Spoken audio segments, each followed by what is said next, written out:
Teori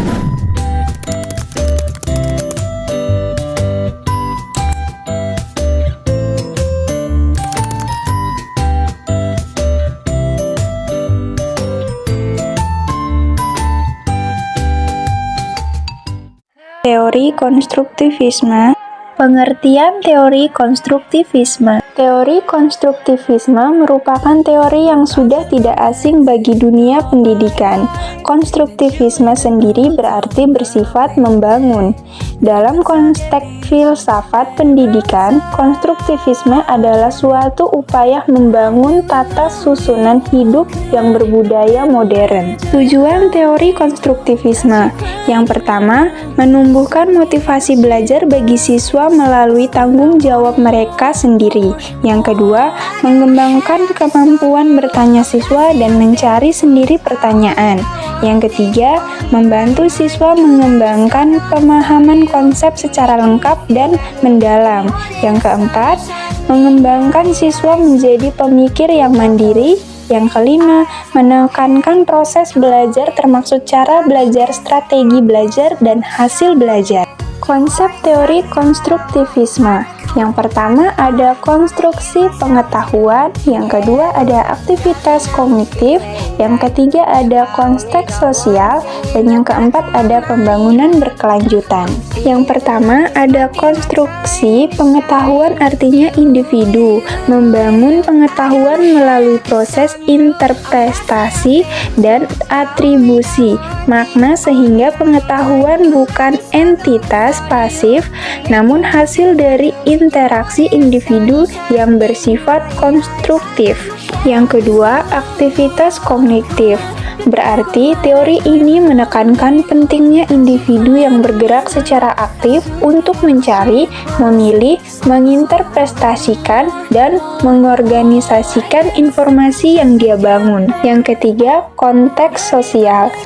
Merujuk pada proses interaksi individu baik melalui diskusi, kolaborasi, atau pemodelan yang membantu pembentukan pengetahuan karena didasarkan pada konteks sosial. Yang keempat, pembangunan berkelanjutan. Teori ini melihat proses berkelanjutan dari pembangunan pengetahuan. Hal ini karena individu dapat mengembangkan pengetahuan mereka seiring bertambahnya pengalaman dan pengetahuan baru. Teori konstruktivisme menurut para ahli. Yang pertama yaitu menurut Hale, konstruktivisme merupakan bagaimana menghasilkan suatu daripada yang dipelajarinya. Dengan kata lain bahwa bagaimana memadukan sebuah pelajaran dengan melakukan atau mempraktikkan dalam kehidupannya supaya berguna bagi kemasyarakatan. Yang kedua, menurut Szymanski, konstruktivisme adalah aktivitas yang aktif di mana peserta didik membina sendiri pengetahuannya, mencari arti dari apa yang mereka pelajari, dan merupakan proses menyelesaikan konsep dan ide-ide baru dengan kurangnya berpikir dan telah ada dimilikinya. Kelebihan dan kekurangan teori konstruktivisme. Kelebihan yang pertama, guru bukan hanya satu-satunya sumber belajar. Yang kedua, siswa pembelajaran lebih aktif dan kreatif. Yang ketiga, pembelajaran menjadi lebih bermakna. Dan yang keempat, pembelajaran memiliki kebebasan dalam belajar. Yang berikut, kekurangan. Yang pertama, kekurangan proses belajar konstruktivisme secara konseptual. Yang kedua, peran siswa. Yang ketiga, peran guru. Yang keempat, sarana belajar. Dan yang kelima, evaluasi. Selanjutnya kita masuk dalam ciri-ciri teori konstruktivisme. Yang pertama, memberi kesempatan kepada murid membina pengetahuan baru melalui penglibatan dalam dunia sebenarnya. Yang kedua, menggalakkan ide atau gagasan yang dimulai oleh murid dan menggunakannya sebagai panduan merancang pengajaran. Yang ketiga, menyokong pembelajaran secara kooperatif, menampilkan sikap dan pembawaan murid, dan menampilkan bagaimana murid belajar suatu ide. Yang keempat, menggalakkan dan menerima daya usaha murid. Yang kelima, menggalakkan murid bertanya dan berdialog dengan murid dan guru. Yang keenam, menganggap pembelajaran sebagai suatu proses yang sama penting dengan hasil pembelajaran.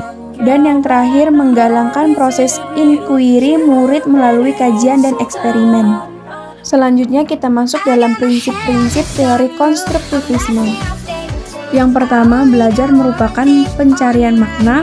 Oleh sebab itu, pembelajaran harus dimulai dengan isu-isu yang mengakomodasi siswa untuk secara aktif mengkonstruk makna. Yang kedua, pemaknaan memerlukan pemahaman bahwa keseluruhan atau wholeness itu sama pentingnya seperti bagian-bagiannya, sedangkan bagian-bagian harus dipahami dalam konteks keseluruhan. Oleh karenanya, proses pembelajaran berfokus terutama kepada konsep-konsep primer dan bukan kepada fakta-fakta yang terpisah. Yang ketiga, supaya dapat mengajar dengan baik, guru harus memahami model-model mental yang dipergunakan siswa terkait bagaimana cara pandang mereka tentang dunia serta asumsi-asumsi yang disusun yang menunjang model mental tersebut. Yang keempat, tujuan pembelajaran adalah bagaimana setiap individu mengkonstruksi makna, tidak sekedar mengingat jawaban apa yang benar dan menolak makna milik orang lain. Karena pendidikan pada fitrahnya memang antardisiplin. Satu-satunya cara yang meyakinkan untuk mengukur hasil pembelajaran adalah melakukan proses penilaian terhadap bagian-bagian dari proses pembelajaran, menjamin bahwa setiap siswa akan memperoleh informasi tentang kualitas pembelajarannya. Yang terakhir yaitu langkah-langkah teori konstruktivisme yang dibagi menjadi atas 8 langkah-langkah, yaitu yang pertama, identifikasi tujuan. Yang kedua, menyesuaikan materi pembelajaran dengan objek kajian. Yang ketiga, identifikasi klarifikasi. Yang keempat, perencanaan program penelitian. Yang kelima, implementasi program pembelajaran. Yang keenam, evaluasi awal. Yang ketujuh, klarifikasi kembali konsep pemikiran yang resisten. Dan yang terakhir, pertanggungjawaban terhadap hasil penelitian.